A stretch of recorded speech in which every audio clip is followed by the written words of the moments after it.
Avrupa Birliği Konseyi Başkanı Charles Michel ile Çin Devlet Başkanı Xi Jinping, AB-Çin zirvesi düzenlemesi konusunda mutabakata vardı. Görüşmeye ilişkin bilgi veren AB yetkilileri ise Michel'in Çin'deki insan hakları durumunu gündeme getirdiğini, ayrıca Güney Çin Denizi meselesi ve iklim değişikliğiyle mücadele çabalarının da görüşüldüğünü bildirdi. ABD'de Başkan Joe Biden yönetimi Meksika sınırındaki yasa dışı göçmenler için önceki başkan Donald Trump'ın getirdiği ve Biden'ın kaldırdığı Meksika'da kal politikasını gelecek ay yeniden uygulamaya hazırlanıyor. Kazakistan'da koronavirüse karşı geliştirilen yabancı aşılar 2022 itibariyle ücretli olacak.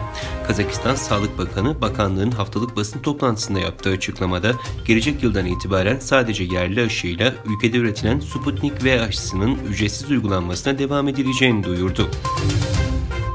Japonya Başbakanı Kishida, İngiliz mevkidaşı Johnson'la telefonda görüştü. Johnson görüşmede Fukushima nükleer faciası sonrası Japon gıda ürünlerine uygulanan ithalat sınırlamalarının kaldırılmasının düşünüldüğünü belirtti.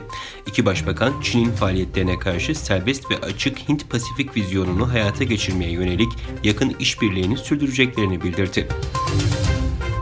Suudi Arabistan koronavirüs kısıtlamalarını hafifletme adımlarının bir parçası olarak Mescid-i Haram ve Mescid-i Nebevi'nin tam kapasiteyle ibadete açılmasına izin vereceğini duyurdu.